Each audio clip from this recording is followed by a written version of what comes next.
It's a silent guitar, a Yamaha silent guitar.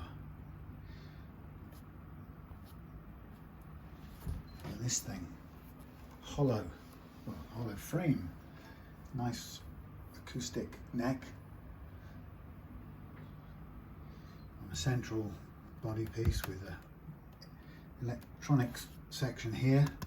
There's back of your scratch plate there, and then you've got sort of heritage cherry in the mid ground there as your body colour, and then these wooden pieces for the body. And you can see it's an acoustic, well, yeah, a piezo acoustic type of arrangement here.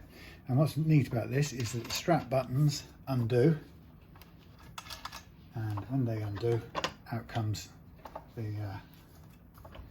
this section. Don't know what to call it, upper bout, and when you see it goes in the bag, something very similar to that. So the whole thing makes a very small footprint in the bag, and there's the little bag standing up over there. So it's a very neat little concept, and it's I guess it's a travel guitar, because it certainly does fold up small, and its advantages, as well as being very small, let's leave that off for a minute. The advantages, of course, are the fact that you've got a headphone socket, right? So you can play this thing in a hotel room or wherever you are without disturbing anyone else. So you've got a 9-volt battery there, you've got your on, off, you've got your tuner, you've got volume, you've got a blend between the pickup, which is this, and then a microphone, which is installed somewhere in here, acoustically, I think. Then you've got treble and bass controls with an auxiliary input, and then 3 different effects here. Reverb number 1, reverb number 2, and chorus. And your auxiliary comes in on this side, sort of dangles out underneath the guitar, which is a good idea. For example, of course, you would have a wire running from your phone into there, it goes, and that would play through, and you could play along with your favorite songs on the headphones. So very handy for late night practicing an accompaniment, and that, I don't know about you, but for me that auxiliary thing really makes a difference. So that I can, if I'm not feeling like very impressive and playing all on my own and making a fabulous unaccompanied sound, then it allows me to put on an album I like and just noodle along with it. So there we have it, the Yamaha silent guitar. It has a number. Let me tell you what the number is. It's the SLG 200S CRB. I don't know if that's a criminal records check, but yeah. So I don't know, around about 790 quid or something like this, new, if I recall. And so yeah, it's a travel guitar because of its size. It's a travel guitar because of its ability to play silently.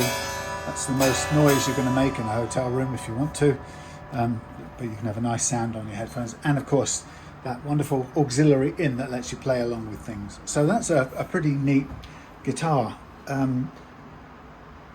It's quite particular in its look, as you can tell, and I was slightly concerned at first whether this would be neck heavy, but actually they've got it just right, so it isn't. I'm very pleased to report on that. What did sort of catch me out a little bit is this. I find this a little bit too sharp for my style of playing, but that's only me, and I'm probably very lazy, and I rest my arm on there. So what's it here for? It is here for a setup.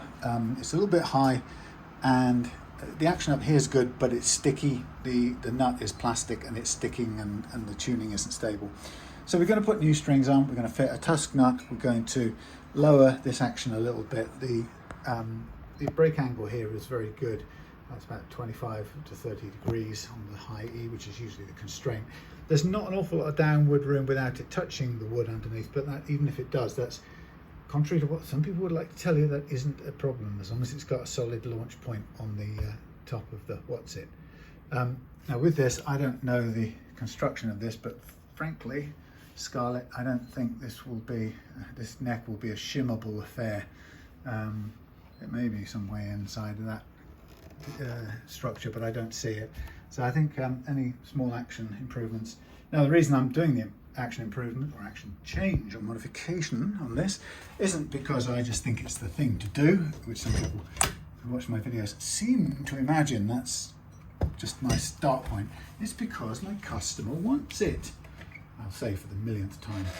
So I'm going to put on the strap and I'm going to just plug it in for a minute and see how it sounds.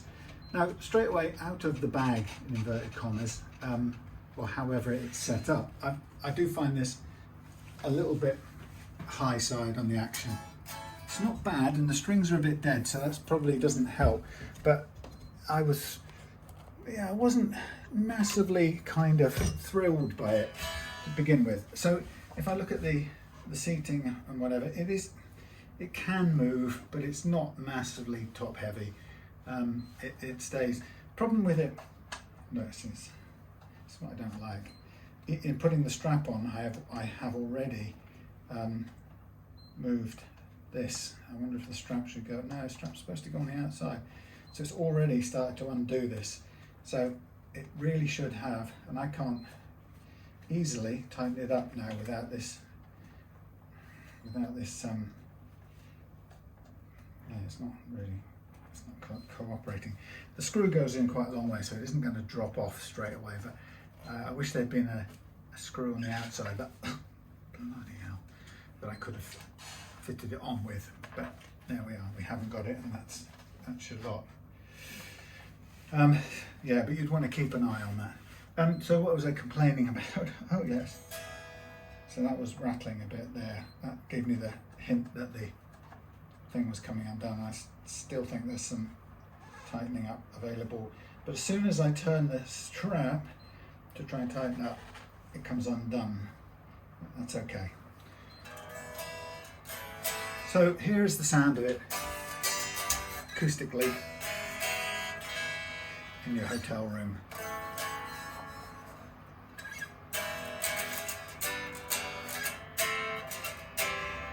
So I've had a couple of guitars like this, which I've had one that was an Ace Pro, don't remember the model number, but the point about it was a electric-y style or a hybrid electric stroke acoustic neck and piezo pickup. Didn't have the acoustic type pickup, but it was a great slim guitar that you could go on stage with and use as an acoustic guitar and never worry about massive feedback, or you'd have to work hard to get it to feedback. So this has that sort of quality to it. You're going to be constrained to an acoustic sound or a blend between the piezo and the acoustic sound of this guitar, the internal acoustics, I guess. But you're always going to be somewhere in that realm. So if I were to plug it in, and let's hear how it sounds through the amp. Now I've got to say, first of all, there's a funny sort of situation here, as I'm going to plug this in, and it does stick out quite a long way, but thankfully it's a bit behind, so it's not going to do any damage. So this is set to, it's on a cleanish channel, but I don't know how clean it really is.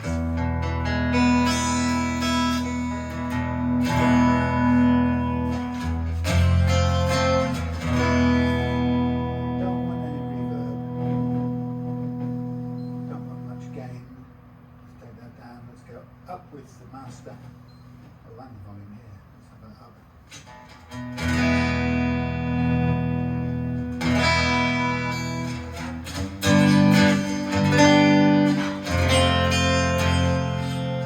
up. Got some reverb coming through here, so I'll take that down.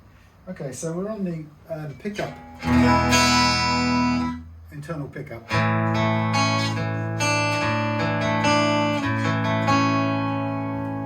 All the other way to the piezo.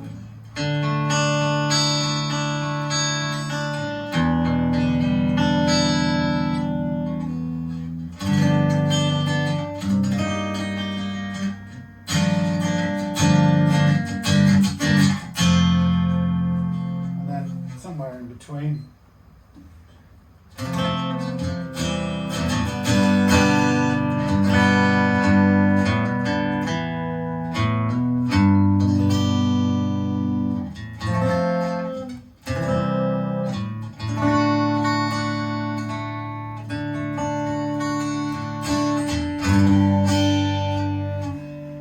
So, a decent sounding acoustic guitar with a bit more of a variation than the usual regular piezo only.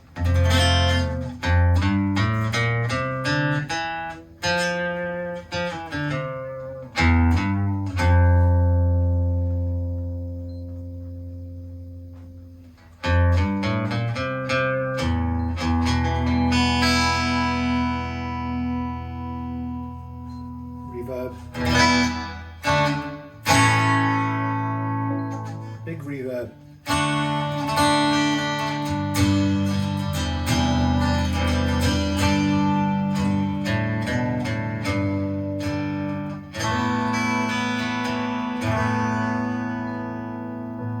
And chorus.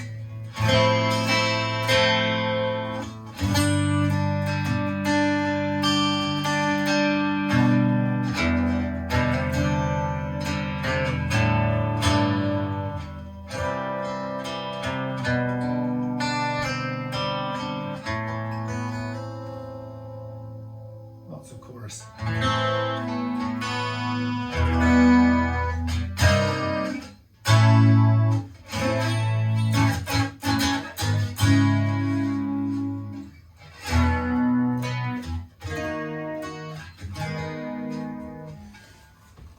So that's it.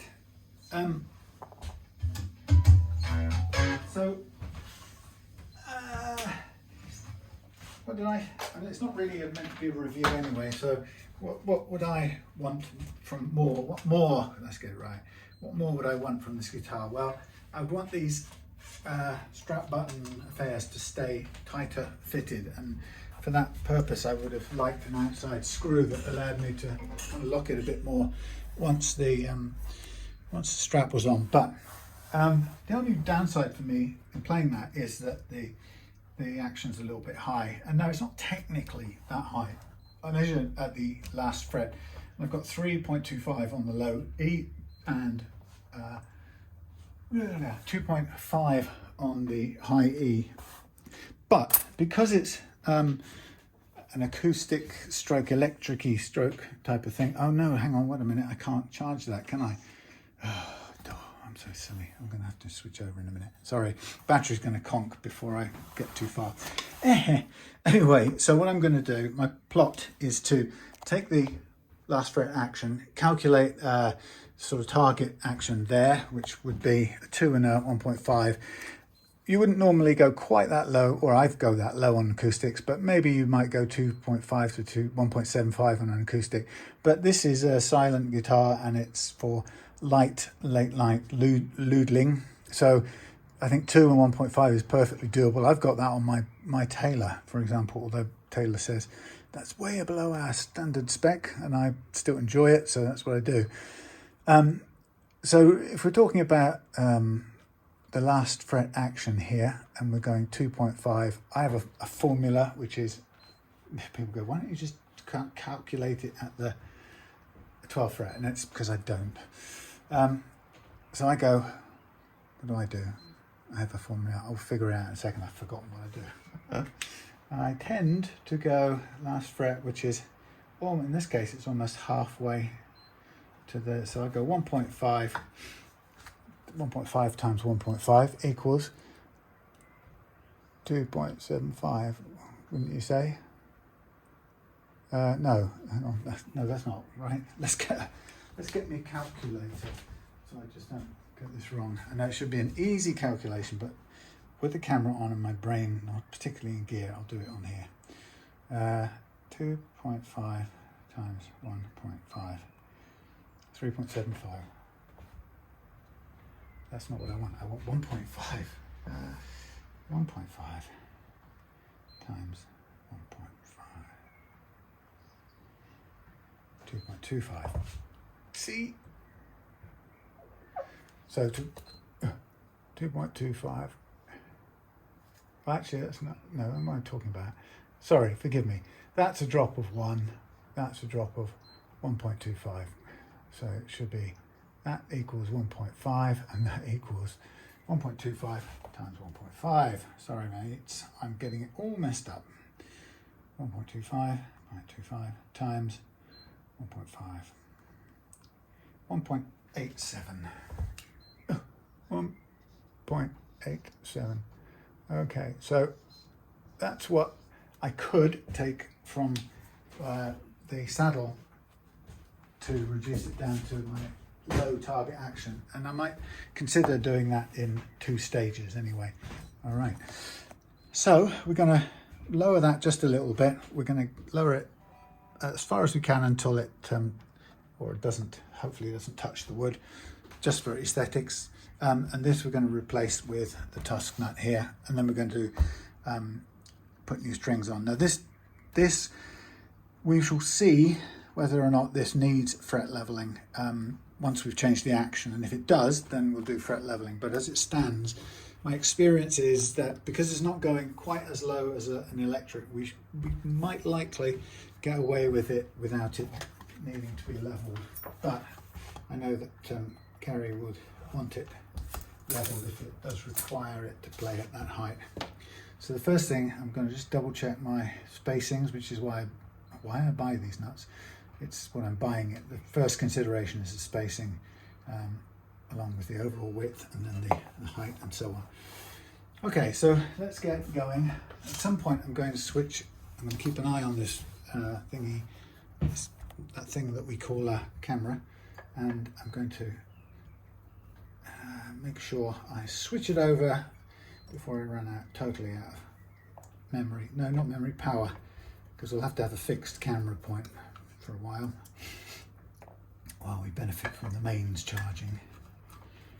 So when we'll have a quick look at the relief on here. I think it was pretty much good. We'll just take off this truss rod cover to begin with, pop it over there. So let me just double check.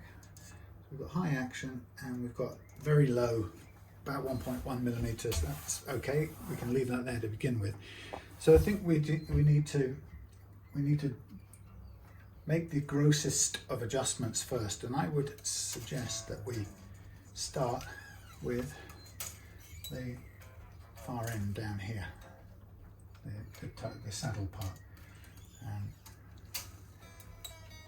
You might hear as the strings go through this, you might hear it pinging, and that's one of the big downsides of this plastic nut, is the pinging is causing the detuning.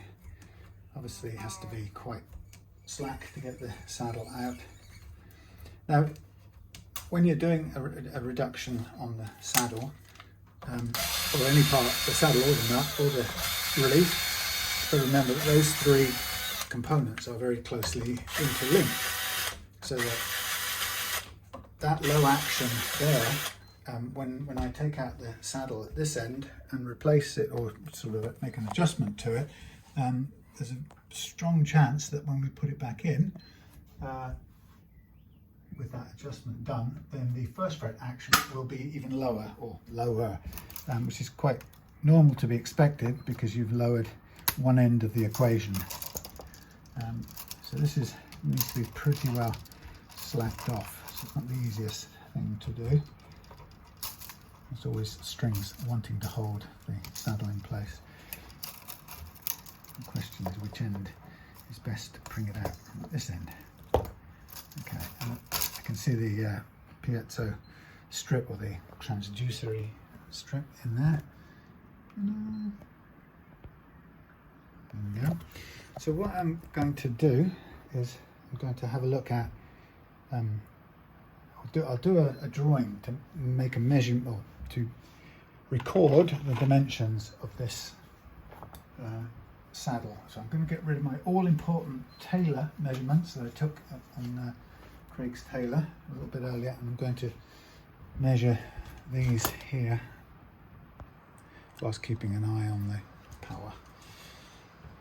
So I'm going to measure it at the high E and low E points. So what I prefer to do is draw the darn thing high E, low E. So on the high E point, low. So the other way around, what we have to do, isn't it? Let's do it that way around so we know. So that's going to be the high E, and that's going to be the low E point there. So on the high E, on the high E measurement, go over the place where the, near where the, as close to where the notch is as possible, 6.6, 6.62 it said, and then we do another measurement down where the low E touches it, which is actually slightly difficult to see. It needs to be more visible if we're going to use the same spot each time. So I'm just going to temporarily mark something if I can find out. That's hardly left any mark at all. Well, it doesn't really matter where it is. I'm going to just pick a spot and measure there each time. So there we have 7.57. 1.57. Okay, so we know that we're going to take 1.5 and 1.87 at most. Let's divide them by 2. So the first step will be, if we do it, will be 0.75, and 1.87 will be 90.935.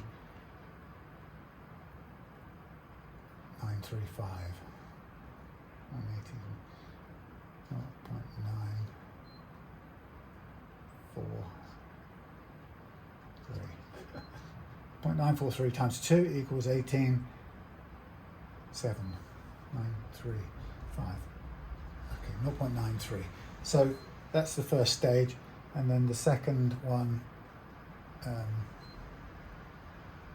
stage 1, stage 2 is that one, and stage 2 is that one. Okay, so if we go in 2 sections, the first one I'm going to want to take this down from top end. We're going to go 6.62 minus, if I get my calculator again, 6.62 minus this 0.75. So 6.62 minus 0.75. So the first target here would be 587, and then we go for the second target, which would be 6.62 minus 1.5. Is that right? 1.5, yes, 1.5. 0.5 equals 5.12. This one, stage 1, is a 93, so it's 7.57 minus 0.93. First step is 664. And the next step does a whole 1.25. So it goes 7.57 minus 1.25. Takes us down to 637. So it's stage 1, stage 2, stage 1, stage 2. Okay, so we know that they are nearly the same, but they're not quite the same either side. So there's a tiny sloping, and it's it leans towards the base side, needing a little bit more to be removed. So sometimes I like to, or I try to draw a mark on here, but I have to say that with this saddle here, drawing a mark is probably along here for that kind of reduction. So we're taking away 0.75. In fact, let me draw that up so I remember. Minus 0.75. And here's minus, second one is minus 1.5. Sorry. From here to here is minus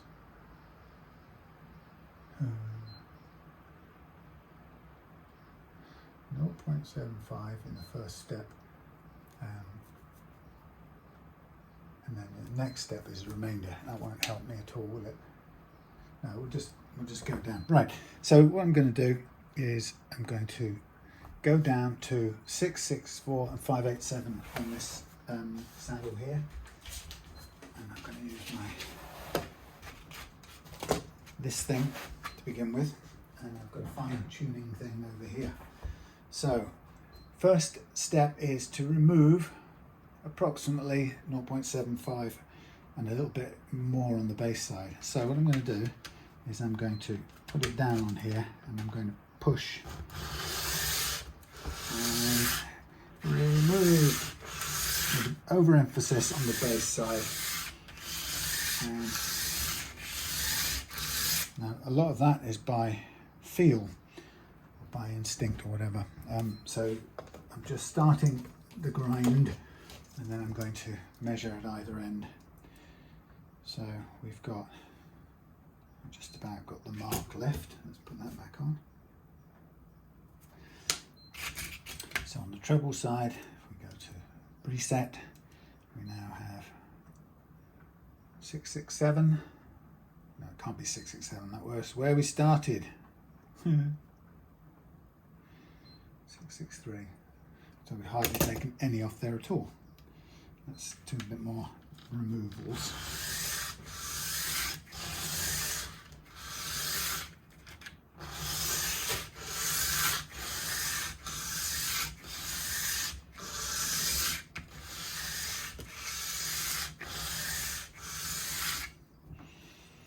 So plastic is a little bit harder to cut than tusk, that's for sure. Okay, 6.3.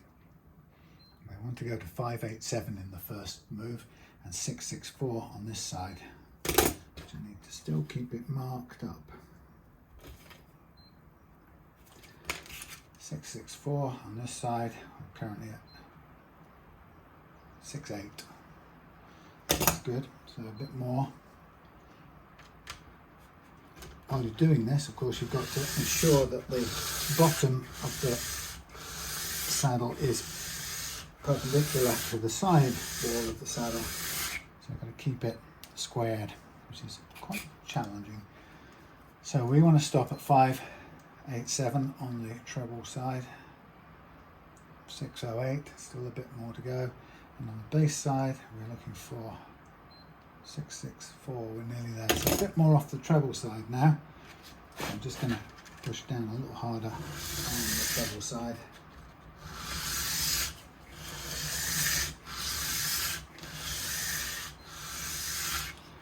So it really is a touchy-feely thing. Treble side, 5.93, that's close, very close, 5.93, 6.61, we're almost there, I would say, nearly completely there. So what I'm going to do is my first step down. Now it's only half the adjustment, but I like to do it in stages so that I don't end up overcooking it and going too far further than I wish. So I'm just making a little fine tuning with the lighter grade wet and dry stuff, and I want this to sit a little bit straighter than this. So I'm going to attempt to just level this out.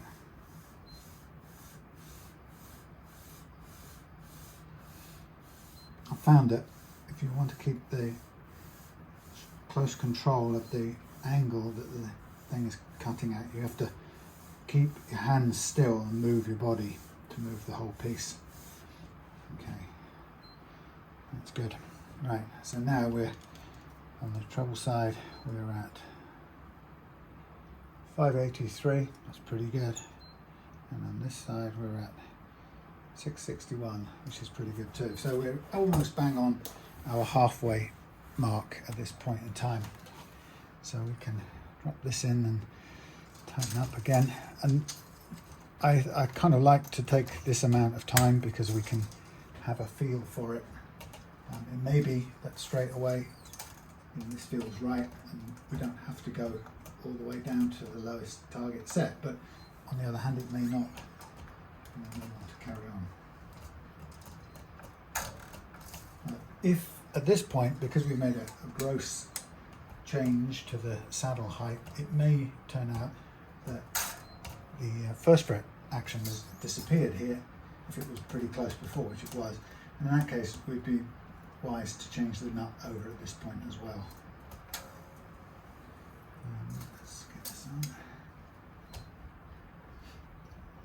So it's hammering it down with rain, which has been a bit long overdue in our world. We've had an incredible 6 weeks of blazing sunshine mostly, which has left the countryside and the garden extraordinarily dry. Okay, so I think our first half cut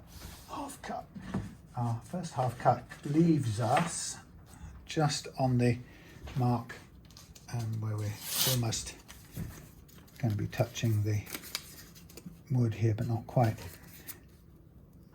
Yeah, not quite. There you go. Free moving. Like I say, technically there's no reason why it would make any difference, although you hear Les Paul owners freaking out if the string touches the screw behind the bridge and so on and so forth. So it's quite a common assumption that it's the worst thing in the world.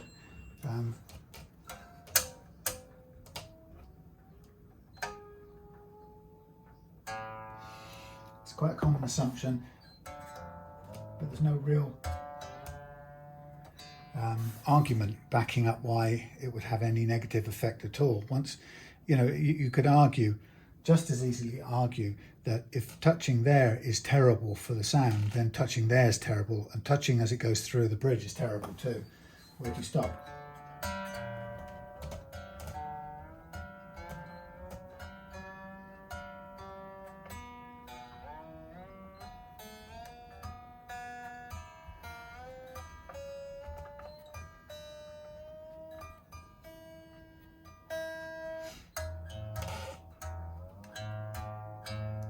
Going to have a feel.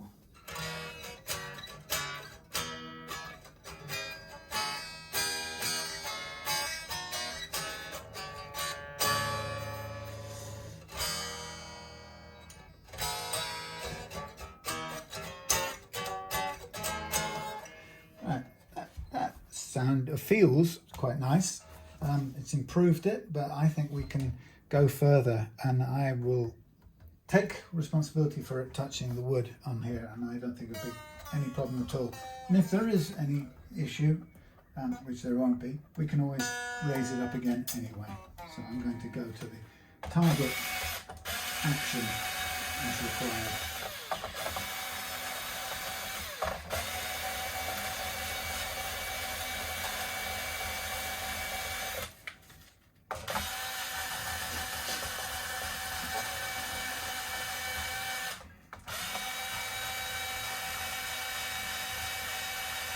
I had one of those strange and slightly infuriating interchanges earlier this week with a person who undoubtedly will be checking in on this video to see if they can find fault with what I'm doing, and see whether I've mentioned them or not. But I won't mention them by name anyway.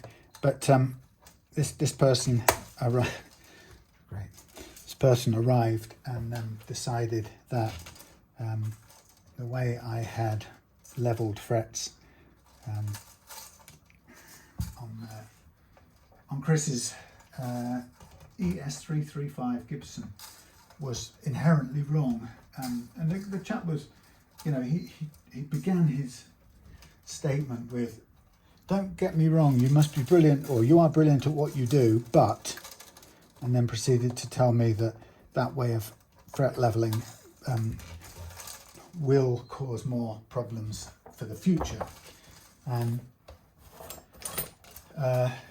when somebody says that, I'm a mixture of tired and kind of interested, and actually what I tend to do is I tend to sort of gauge whether or not I think the person's actually having coming to have a serious discussion about it. If they have some sort of coherent objection or thing to point out, which can be interesting, or whether they're there to feel better than by saying, you got it wrong, kind of thing. So I think my answer was something like, well, actually, as the moment I got that comment, Chris actually emailed me to say he got back his Gibson, and it was absolutely fantastic. He loved it. First time he was totally happy with it, went out and gigged with it, and it was in tune, and he just was thrilled, blah, blah, blah. So I thought, rather than argue with this person, I think they said we're almost on the correct mark for the low fret action. The low action. Let's concentrate a bit more on the high. Yeah, so anyway, I just got this absolutely sweet and glowing email from Chris, which made me smile. And so I just thought, I'm going to just paste that and say, look, I hope you don't mind, but I'm going to take my customers' take on this as my guide, and it's worked pretty well for me all these years. And so the person then continued to sort of insist that if I could be bothered to look around at proper luthiers or the proper method of leveling frets, then I would see where I was going wrong, and it's a bit of a red flag to the bull for me, having been doing this for 8 years and having done thousands of setups this way, and I kind of get that little bit of a trigger that says, I'm doing this way for a clear set of reasons that I have arrived at very consciously and deliberately, and because the benefits, or every time I test it experimentally in the setup, the evidence that comes out of that experiment reconfirms that it works great, and I'm happy to continue doing it that way. So I get sort of tired because I sort of wonder, part of me kind of wonders why people wouldn't kind of assume that I was doing it for those reasons. That a lot of the criticism comes in like, but you've never thought this is crap and you're doing it wrong. I've caught you out. And it's as if the people assume that I've just blundered into a way of doing it and not checked it out or thought about it a ton or done loads of hard work and so on to test it. And it's just a bit mad. So the person kind of then accused me of being arsey, because I said, I'll be interested in what you have to say when you explain why it is that this method stores up trouble for the future, and in explaining it, as you put forward your kind of theory of what's wrong with this method, please supply practical, hard evidence of cases where it's been shown to be the case and that support your hypothesis. And I've banged on about that before, but of course this person didn't do it. All they said back was, go look at any luthier video, which is a complete cop-out. And so what I'm getting, this is just that typical person who tells you you're wrong, and then when you challenge them to explain to you why,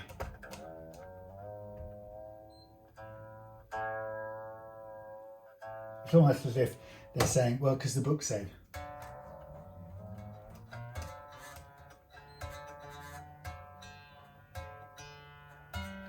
Not that I know, or I've done these experiments with this in mind, or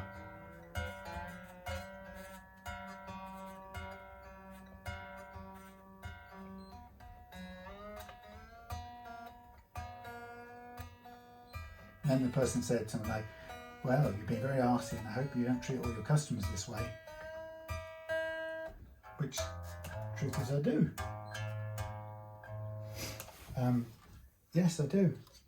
I treat them as, I expect if they have a point of view about guitars and they bring me a guitar, I want to hear from them the reason behind their point of view. I want to hear them articulate that point of view as a clear hypothesis about why something is the way it is, and then I want to know about the evidence that they have, you know, to prove the point they're making.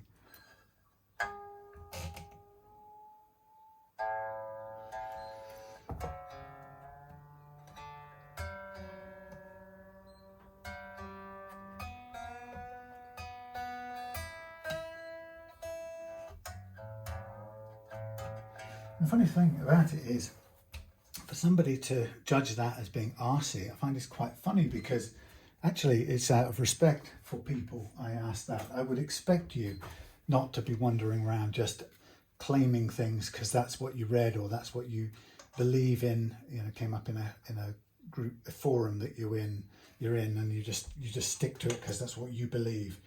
You know, I absolutely wouldn't expect you to have a blind view of something like that.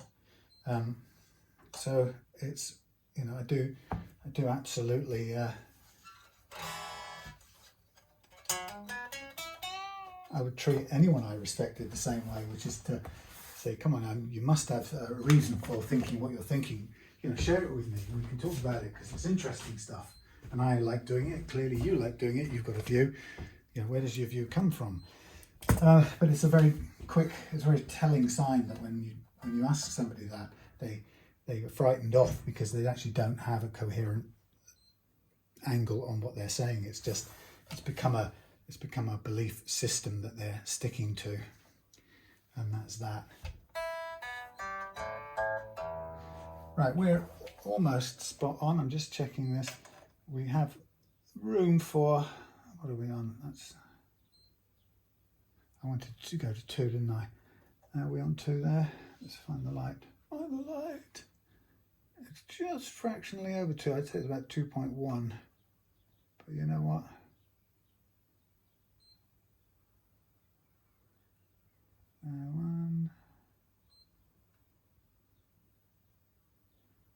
One and a half, 2. It is a millifraction over 2, but I'm not going to mess with that. Okay, so that's our height adjustment done there. We're 40 minutes in. The battery's kind of holding out, so let's trust it will hold out for a bit more. Now, what I have to do at this point is just test the notes through, because now we've lowered the action. Question is does every note play?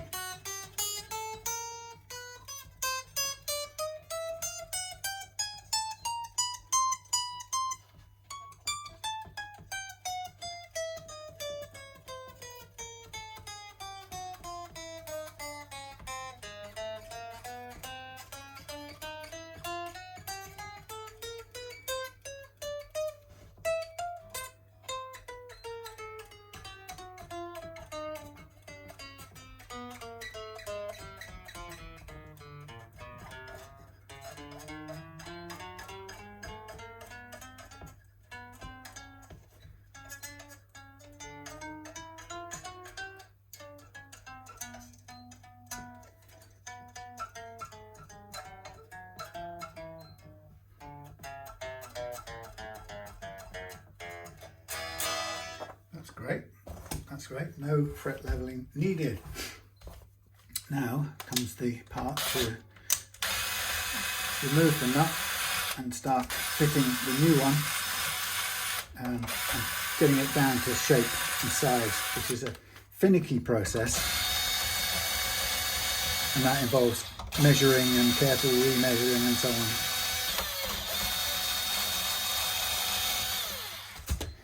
So looking at the way it's fitted in there, it looks like a nice fit, but it's not glued in by any excesses of finish or anything like that.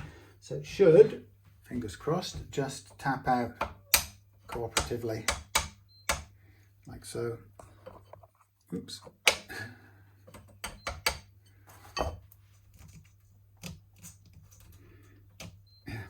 Come on. I can't get my thumbnail under there. Maybe I can. sitting in a tiny fraction into there, so I'm just going to lift it up with a screwdriver. Thin screwdriver. Where did I put this thin screwdriver? One like this. Yes, anyway, so, you know, I think that I would always hope that if I challenged you to elaborate on something that you claimed, I would, well, I can't hope you do anything. All I can tell you is that I mean that as a mark of basic respect. You know, I may, whether I agree with you or not is neither here nor there, because actually there's nothing, until you explain to me what you mean, you haven't actually told me anything that I can discuss with you in any meaningful way. So it's an invitation to, if I challenge it, it's purely an invitation to tell me how you reached that conclusion and the evidence that backs it up. But it tells me a lot about people when they see that as a challenge and they decide it's being arsey. And any of you who've followed this channel for a while, you know that I don't like scientific sloppiness, you know, or appeals to authority. You know, like, well, there's somebody over there has done it for 50 years and would not do it with the method you're using. Well, okay, fine. But until you tell me why the method I'm using is wrong, while I've got a whole set of evidence that I could tell you, except you're not interested, but I could tell you a whole set of information that has repeatedly proven why my method works, or the method I use works. It's not really my method. We're not on equal footing, really, are we? Yours is just because I say so, and mine is because I've done it 2,000 times or more, and it, you know, works out and proves itself useful for this, that, and the other reasons. But there we go. So, whether you're a customer of mine or not, and actually, if you were a customer of mine and you really didn't, I should put this, you demonstrated that you had no interest in the why and wherefore of stuff, and if I tried to engage you in talking about the why and wherefore of a viewpoint about something to do with guitars, if you couldn't explain to me what you meant and why it made sense, that's point 8, then I'd be cautious about wanting you as a customer, because you would have a similarly illogical approach to what I'm doing for you, you know, and that doesn't make for a great customer satisfaction. I've been in it long enough to know. Okay, so what I know is right here, the first fret action on the high E is 0.8. On the low E, E is equals, let's see what it is, a bit more, yeah, a bit more, 0.8, let's call it 1.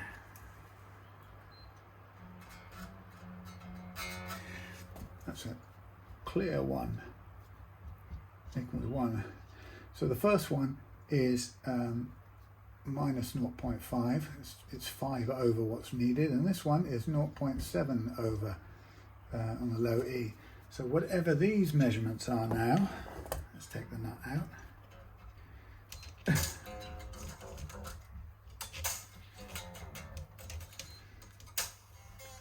The strings have been cooperative enough at this point in time to stay and not break and keep working while I use them to set the nut up. The nut is a good choice, I got the right size, it fits in beautifully.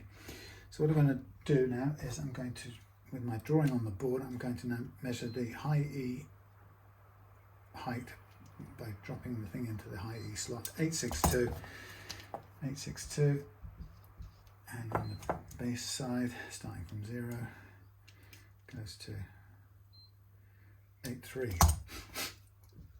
8.3. Now on the top one we know it's minus 0.5.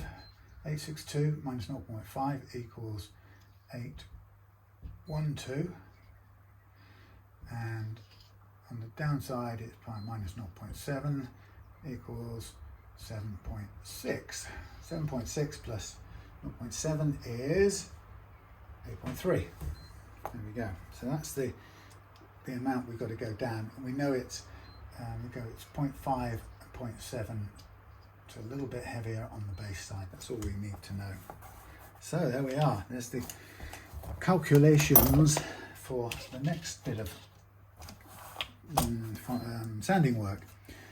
So here we have the lovely tusk nut. Now there's always a little burr on the edge, so the first thing I'm going to do is just tidy up this little burr. Thunder or my neighbour downstairs? I suspect it's the latter.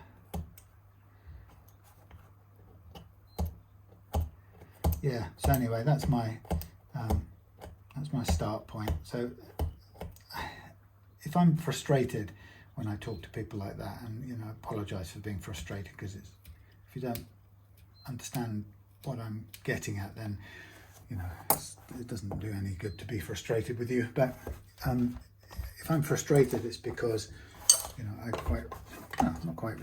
I occasionally get that again and again.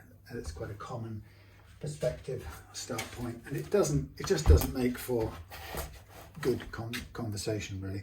So I'm frustrated because I wish people could see that what I'm talking about is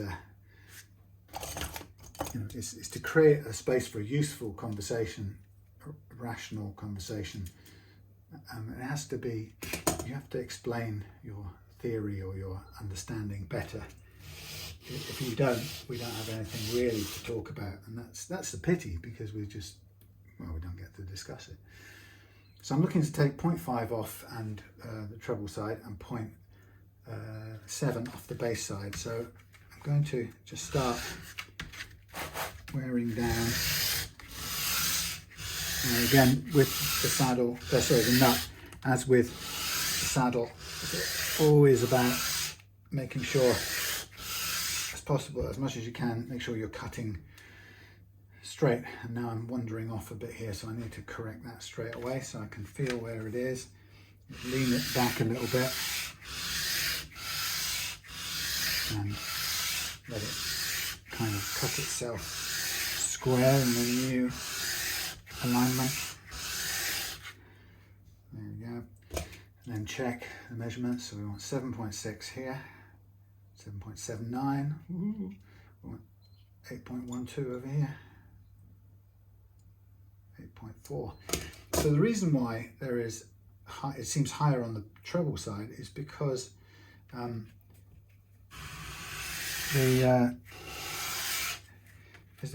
caliper jaws don't go as far into the high E slot as they do into the low E.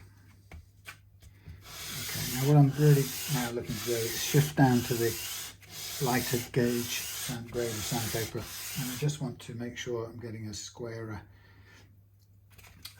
bottom as possible. Now, this is a very difficult thing to get right, and it's incredibly easy to get it wrong, because the amounts where the values I'm working to are so small anyway. It's just so easy to go past. Before you know it, you've gone over the edge. And if that happens, then I often put a little booster boot onto this. Right, that's good. Let's just check again where we are. Set to 0, 0, come on. Doesn't want a 0, right. So treble side and pretty much straight. 8.24, just slightly above actually. Okay, that's good. 824, and on the bass side 760, that's good too. So we've just got a little bit more bass.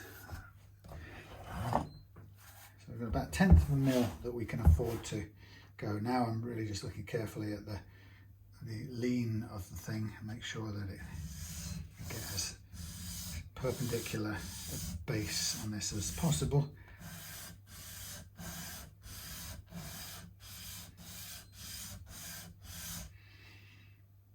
nice and square bottomed. So it's a matter of experience of knowing when to stop. It always measures different every time. That's measuring 8.10, 810, 7.6. I think we'll call that done. So I set our target was an action of 0.3 mil at the first fret. So we'll drop this in now, tighten up, and we'll see where it ends up. We may, if the target is 0.3 mils over the first fret, we can comfortably tolerate 0.2. If you think about it, and when you put a capo on, typically on a guitar that's set up fairly low action at this end, your first fret action actually becomes about 0.1, because when you put the capo on, your next fret is your first fret. This is great. This is, wow, perfecto.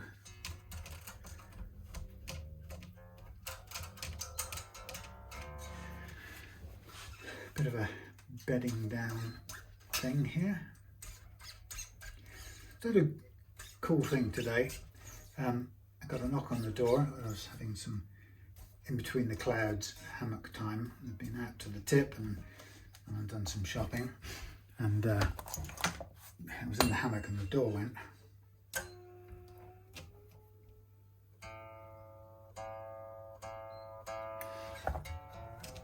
I didn't hear it, but I sort of heard it on the second go.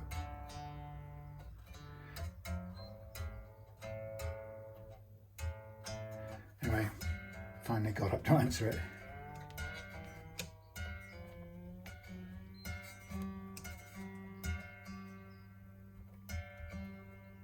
Turned out to be a local guy and his girlfriend. I'm thinking girlfriend, they're in a band together, so could just be bandmates. Anyway, had looked me up in Google and found guitar store, which is what Google calls me. So they had come up to the house, and they were looking for, well, they had 3 guitars with them, and they all had knackered jack sockets, which is meaning they wouldn't play, but actually there were far worse things going on for most of them as well. So rather than, it looked at 1 minute as if I was going to take in these 3 guitars and just do, put a new jack on and nothing else, no new strings, no new nut. And I just got that strange sort of challenge which says, and I kind of made a joke out of it to them, because after I said I could do, I could get them going by replacing the jacks, and the plates had broken on the Epiphone one. So I kind of said, well, look, I could do that, about an hour's work max on each of them, no more than that.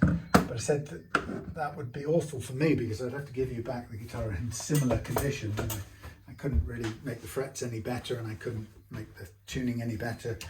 And as soon as you start looking at, well, do the nut, then okay, that's now more money. And so I said, look, this is why from the outset I've always only done one full thing, and that's that's my price. Here's how much I charge for it. And so in the end, they left one of them with me to do the full thing on, and it totally needs it. You'll see it in a couple of days, a few days. It's an Ibanez Geo, and yes, people will say, oh, but they're only so much new. That's fine, they are, but you won't get them staying in tune, and you won't get the action set right from new. So anyway, just a quick thing here. So what I'm going to do now is take off the strings, fit the nut in place, because it's spot on down the middle, I think, equally balanced. Fit the nut and get the strings off, clean everything up. We'd be ready to put new strings on.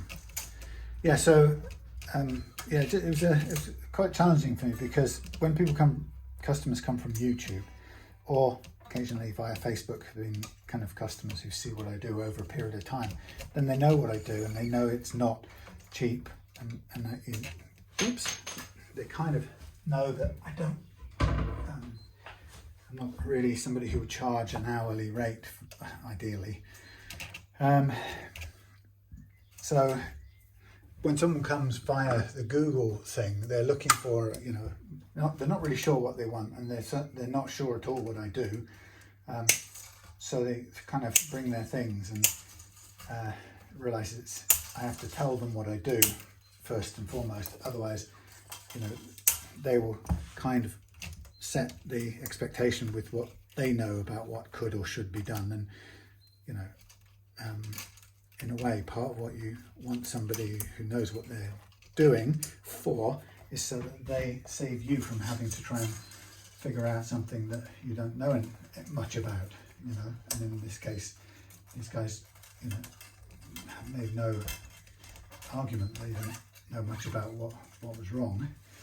So I kind of made a point of, before it got sort of stuck in one direction, I thought I've got to say, look, this is what I normally do, not that way round. What do you think about that? And, you know, I could see the chap, it made sense to him. And I said, look, you know, if I do this whole thing, I can guarantee you the tuning will be stable. I can guarantee you a much lower playing action on your guitar, if that's what you want, and no buzzing frets or anything like that. And so it's clearly wanted that for his guitar. You know, and I think he understood fairly well that you'd have to pay the same sort of money if you wanted that done on any guitar you got, regardless of what the price point of it was. So hopefully, rather than doing 3 in one go of small jobbies and then giving them back dirty guitars with terrible, really out of, you know, horrible condition, against my religion, filthy pickups, absolutely filthy everywhere. Hopefully doing one of them, transforming it, basically, this will be a complete transformation. Hopefully he'll get a much better sense of having his money's worth, because it will be a completely tangible change and immediately perceivable. And I think that, to me, as a business, that's a much smarter tack to take. You know, if you put this crudely, if you had the choice of charging less but doing a series of things to the guitar which weren't transformational, or saying what I really do is much more transformational but it costs a bit more, but you know, I think of the two things, you would feel you got better value for money if you had a better service done. You could call it, you know, gold, platinum and all that, but since I don't have several versions, I don't. But anyway, you know, I just have to hope that newcomer customers who come from Google understand that that's what I'm offering, and that's what the difference is. Right, that's absolutely flush. On this side, it's a tiny bit proud, but it's about 1/4 mil. I don't think that's enough to bother about. I don't want to be taking scraping blades and things to that. Now, what I'm going to do, I think since we're probably going to run out of batteries very soon, I'm going to stick with this because we've done most of what is necessary on this guitar, and I'm going to give it a good old all over clean. And we don't need to do the frets, do any special leveling work to the frets, because they're happy with the 2mm last fret action, which is great. I'm just going to get my cleaning thing into there if I can.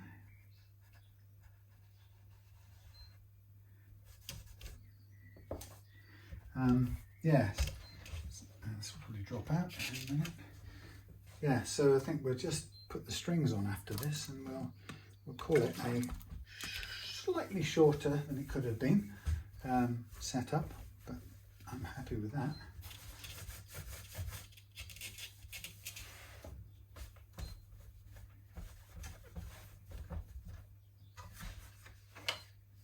It fell out. I What I will do is I'll put some oil on the fretboard before we string it up. I've got 1253 acoustic guitar strings here. 1253s, right, that's in there, that's in there, that's in there. Oh yes, oil, that's what we'll do. Messy old rag. Keep going, keep going. Well done, you're staying going. What I'm going to do is I'm going to zoom in here in a minute because I do like to be beside the seaside.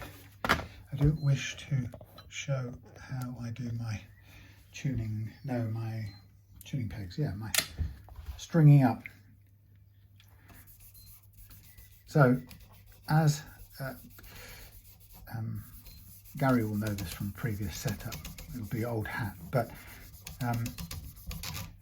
in the guitar, like any guitar, tuning stability comes down to two primary components.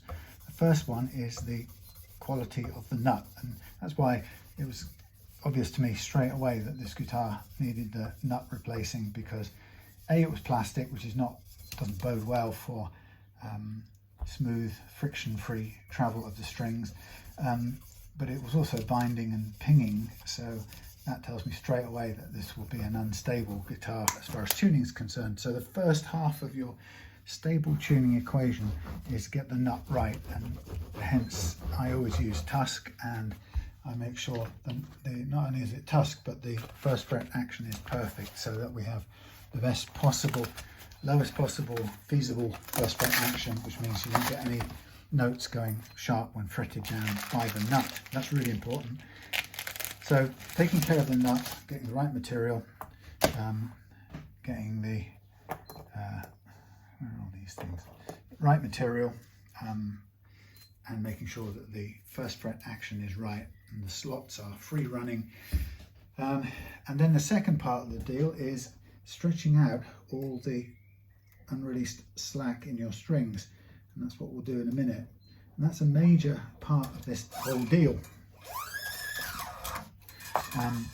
And the thing is, you have to do it a lot harder than you would imagine. So we all get a bit bored and we want to just play our guitars, and so people quite often just try and do the minimum stretching possible and get on playing. I'm sorry you can't see me fitting the strings down at this end, but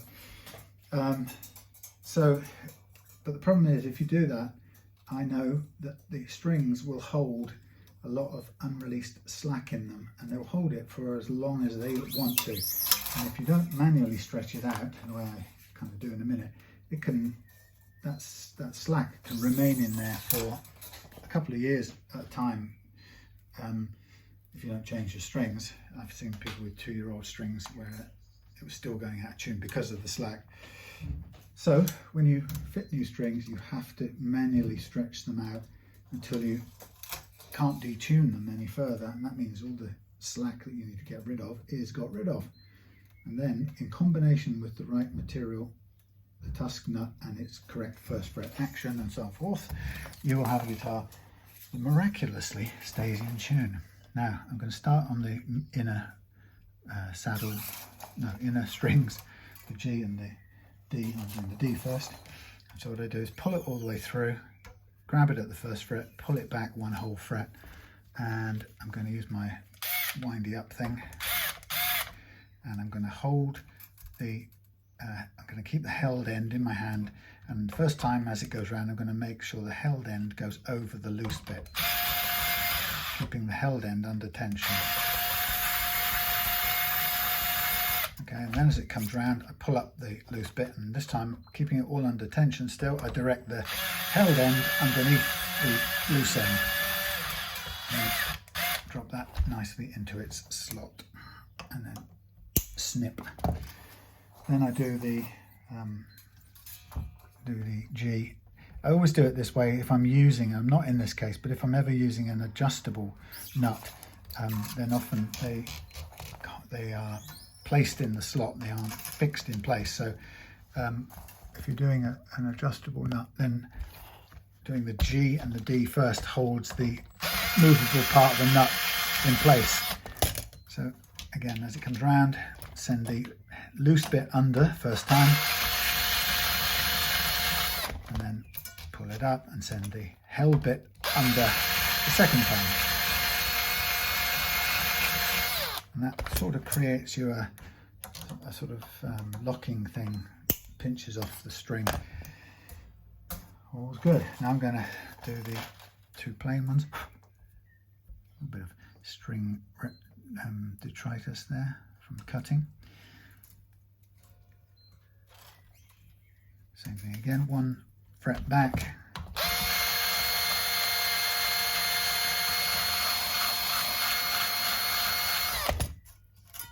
Loose one up, held one under.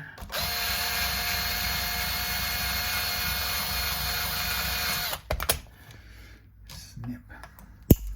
Alrighty. Alrighty. Well, that's good. This has been straightforward. I certainly don't shy away from fret leveling on an acoustic style guitar like this, but only if it needs it. And this one, as expected, because of the action being slightly higher than your typical target electric guitar action, we don't need to do it. And the same applies to many acoustic guitars as well.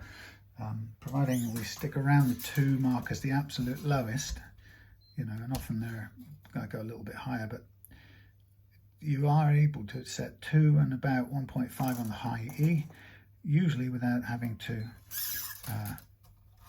make any adjustments to the frets themselves.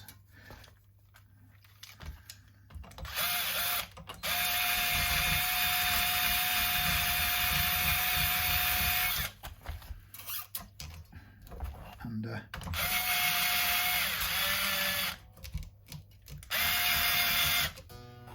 probably a bit tight, but I just want to access the spare bit on the other side. Slack it off. Okay, okay. Right, we are nearly there.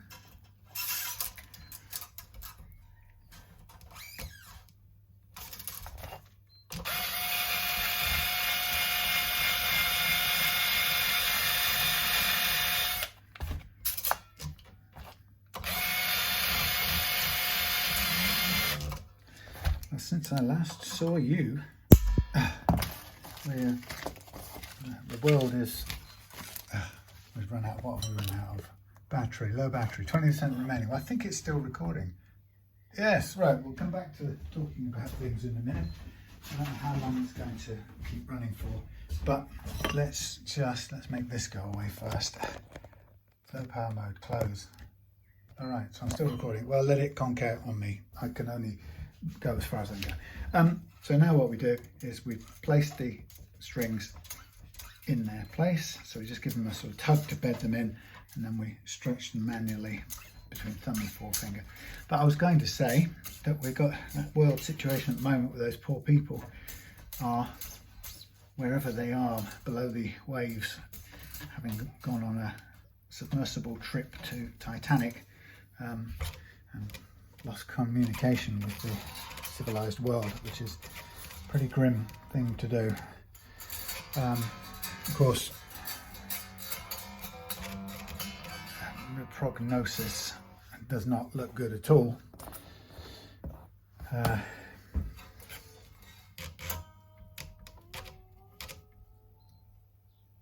Unless they were on the surface somewhere.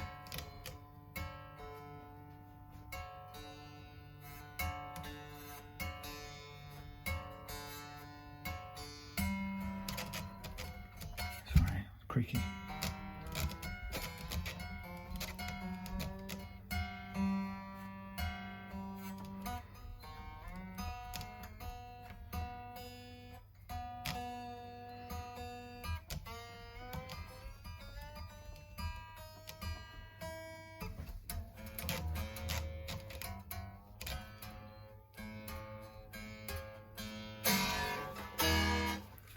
Very nice, nearly there. So now what I'm going to do, if I cut out here, that's fine. You need to grab the strings, thumb and forefinger, and go up and down each string and give it a stretch, push, stretch. and then move on to the next one, and up and down each one. So yeah, so all the places I would not like to be, well, there's lots of places I wouldn't like to be, but one of them I would hate to be in some sort of trouble at the 13,000 feet or 10,000 feet below the North Atlantic in a diving bell that's lost connection with the supply ship. It's pretty horrible. If it's failed, if the thing has failed from pressure,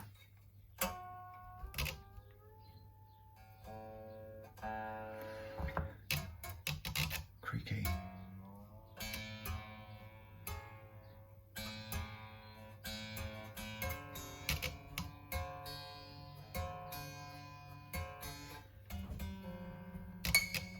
Ping.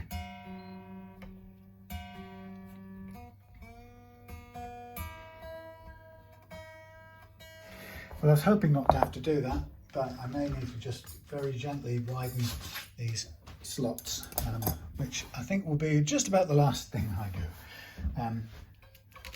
That's okay. It's just a tiny bit of pinginess. Sometimes when you buy a nut, because of the string spacing, which is the critical thing if you don't want to change the feel of it, sometimes you don't get an acoustic style nut because they don't always specify acoustic versus anything else. So you can find that the nut slots can be a fraction too tight. But so what I want to do with this is basically each one of these, I just want to, sorry about this squeaking against the rubber, it's really annoying, but so it's this G and D which are going to be a little bit on the tight side. Always look on the tight side of life. So what I'm going to do at this point now is just use these doofers file just to widen it. Don't want to lower it.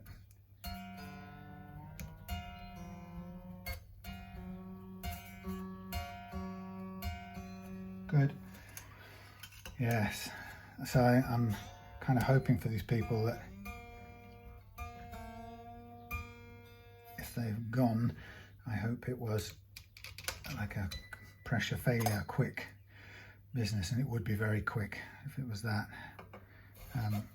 The thought of sitting around at the bottom waiting to run out of oxygen and contemplating your end is not great. Not nice at all. But unfortunately, that's the worst, probably the worst possible outcome,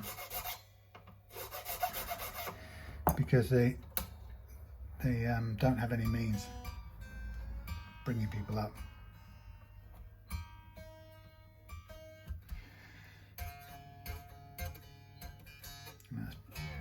You know, if they were sitting on the seabed, there is no way of getting them back out. This is a fairly shocking thing, but it's true. Okay, so again, these do need a little bit of widening here, so just concentrating on that more than anything else.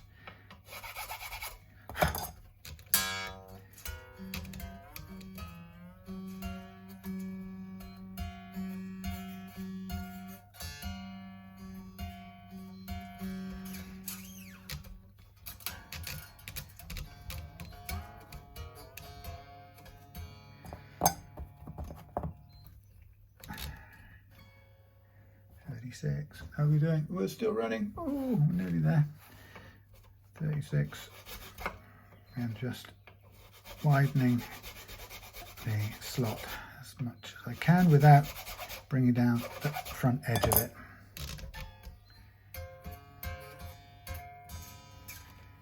And now the same with the 46. Just widen, widen, widen, widen.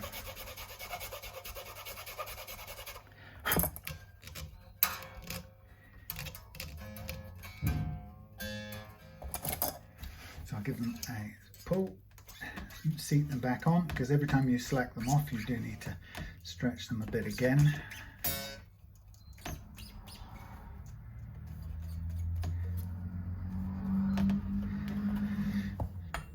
Tuning from the fork.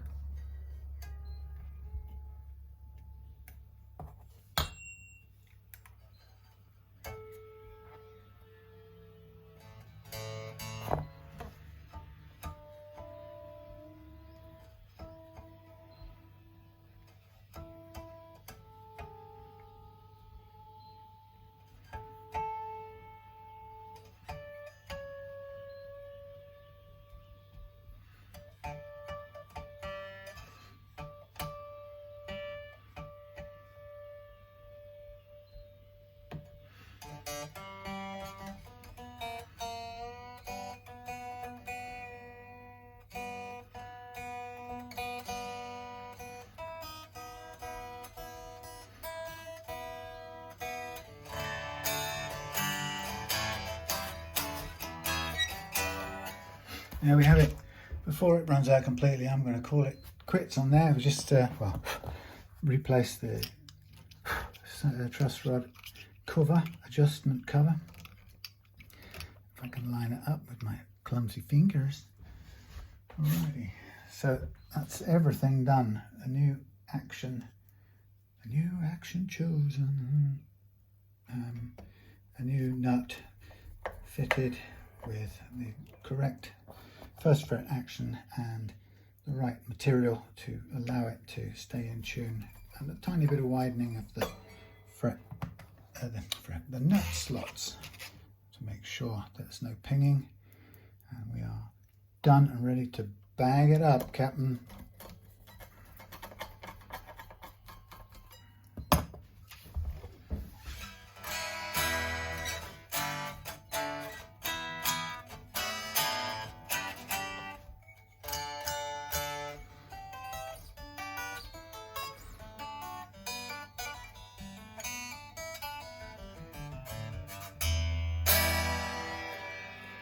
Lovely. Thanks for watching.